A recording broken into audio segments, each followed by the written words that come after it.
کسی جنگل میں ایک چڑیا رہتی تھی۔ اس نے اپنا گھونسلہ ایک درخت کی گھنی شاخوں کے درمیان بنایا تھا۔ اس کے ساتھ اس کے 2 بچے اور ایک بوڑھی ماں بھی رہا کرتی تھی۔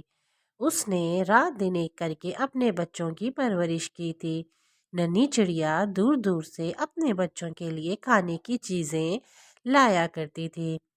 چڑیا کو اپنے بچوں سے بہت ہی محبت تھی۔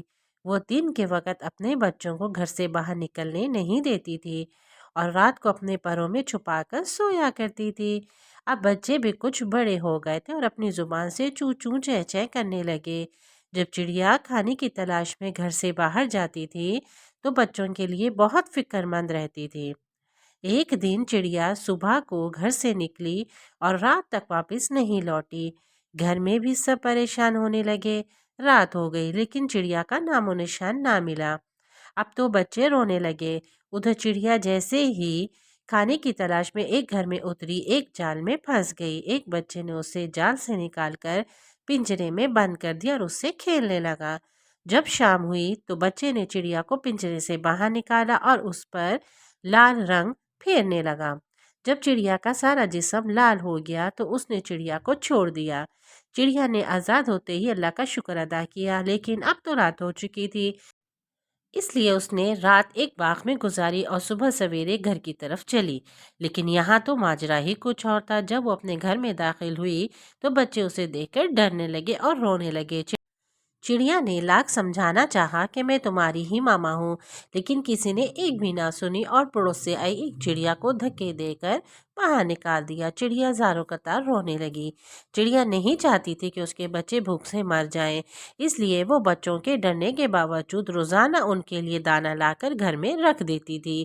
ایک دن جب وہ جنگل کی طرف دانے کی تلاش میں جا رہی تھی تو اس کی ملاقات ایک پری سے ہوئی۔ چڑیا کو دیکھ کر پری نے کہا، بہن چڑیا، تم بہت پریشان اور دکھی نظر آ رہی ہو۔ چڑیا نے سارا ماجرا کہہ سنایا۔ قصہ سن کر پری نے کہا، صبح کو اٹھ کر سورج سے اپنا حال بیان کرنا، وہ ضرور تمہاری مدد کرے گا۔ دوسرے دن جب سورج پہاڑوں کے پیچھے سے ابھرنے لگا تو چڑیا نے اسے اپنا حال سنایا۔ چڑیا کا حال سن کر سورج کو بھی بہت دکھ ہوا۔ پھر اس نے چڑیا سے کہا، کل آسمان پر بادل چھائیں گے اور بارش بھی ہوگی۔ بارش کے بعد ایک خوبصورت قوس قزح آسمان پر نمودار ہوگی۔ تم صبح اٹھ کر شبنم سے غسل کرنا، پھر بڑے درخت کی ایک اونچی سی شاخ پر بیٹھ جانا۔ جب میری پہلی کرن نکلے گی تو اس کی روشنی تمہارے جسم پہ بھی پڑے گی۔ پھر جب قوس قزح کے رنگ غائب ہوں گے تو اس کے ساتھ تمہارا رنگ بھی غائب ہو جائے گا۔ دوسرے دن چڑیا نے ایسا ہی کیا۔ سب سے پہلے شبنم سے غسل کیا، پھر ایک بڑے درخت کی اونچی شاخ پر جا بیٹھی۔ تھوڑی دیر کے بعد آسمان سے بادل چھا گئے اور بارش ہونے لگی۔ پھر قوس قزح بھی نمودار ہوئی۔ جب سورج نکلا تو اس کی روشنی اس پر بھی پڑنے لگی۔ کچھ دیر کے بعد جب قوس قزح کے رنگ آسمان سے غائب ہونے لگے تو اس کے ساتھ ساتھ چڑیا کا رنگ بھی غائب ہو گیا اور پھر سے وہی والی چڑیا ہو گئی۔ یہ دیکھ کر وہ بہت خوش ہوئی اور ایک دم اپنے گھر کی طرف اڑی۔ بچے اپنی ماں کو صحیح سلامت دیکھ کر اس سے چمٹ گئے۔ ماں نے بچوں کو بہت پیار کیا اور پھر اپنا سارا حال بیان کیا۔